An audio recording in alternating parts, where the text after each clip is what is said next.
Bonjour et bienvenue dans cette nouvelle vidéo consacrée aux sections dans la tech. Lorsque votre document commence à dépasser quelques pages, il devient nécessaire de sectionner son document en rajoutant des titres. Avec la tech, c'est très simple puisque tout cela se fait avec une seule commande.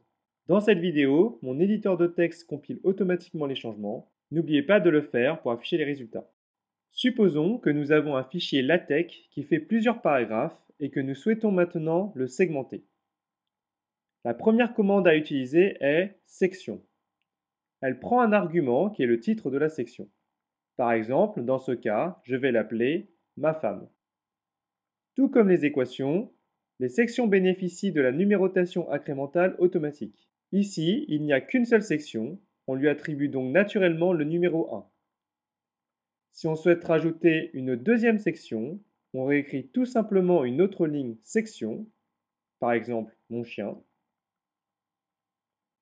Vous voyez que cette deuxième section est numérotée 2 car elle apparaît après la première section. Ne vous préoccupez pas pour l'instant du 0 qui précède, je vais l'expliquer un peu plus loin. Ah, mais disons que finalement, pour une raison ou une autre, vous souhaitez parler de votre chien avant de parler de votre femme. Eh bien, rien de plus simple, il suffit de déplacer l'ensemble du texte et le titre de la section à son nouvel emplacement.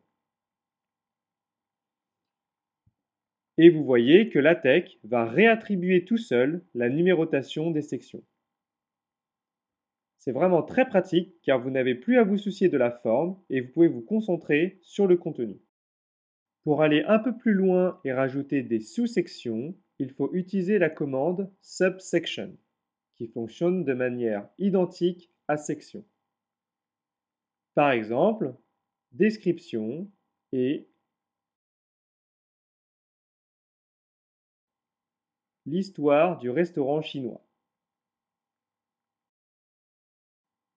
Comme vous l'aurez peut-être deviné, vous pouvez en fait partitionner encore d'un niveau avec la commande subsection.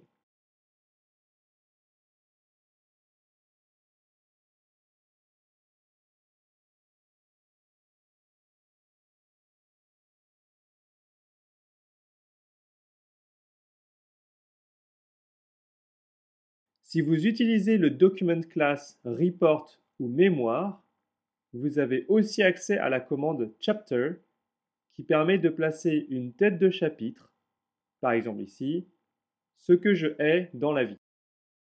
En rajoutant un chapitre, vous voyez que le 0.1 est maintenant 1.1.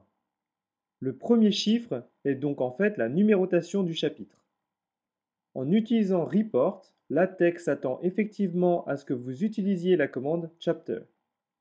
Si vous ne souhaitez pas l'utiliser, car votre document est trop court par exemple, il devient alors plus judicieux d'utiliser le document class article pour lequel la commande chapter n'est plus disponible. Vous noterez que la taille des caractères et le style en général des titres sont prédéfinis.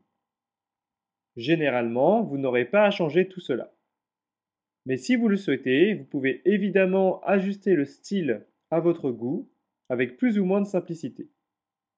La plupart du temps, il faudra ajouter un package et ajuster les options. Mais c'est parfois plus compliqué. Je vous laisse explorer par vous-même, mais n'hésitez pas à poser vos questions sur le forum si vous éprouvez des difficultés.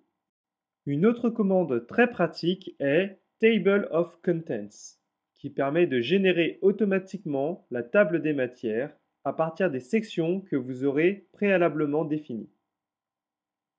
Dans notre exemple, si je le mets par exemple au tout début du document, on voit que j'ai fait afficher la liste des sections avec leur numéro de page respective.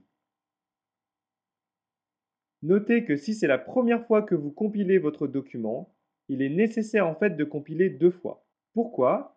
Eh bien parce que LaTeX, lors de la première compilation, va tout d'abord prendre conscience du nombre de sections qui existent et écrire dans un fichier temporaire leur numéro et emplacement. Puis, lors de la deuxième compilation, il va aller lire ces fichiers pour pouvoir générer la table des matières. Le mystère des fichiers temporaires est donc maintenant levé. Enfin, vous pouvez ajouter des hyperliens au sein de votre document en rajoutant tout simplement le package hyperref au tout début. Avec cette option, vous pouvez dorénavant naviguer au sein de votre PDF en cliquant sur les titres dans la table des matières par exemple. Merci une nouvelle fois d'avoir visionné ce screencast et à bientôt dans une prochaine vidéo.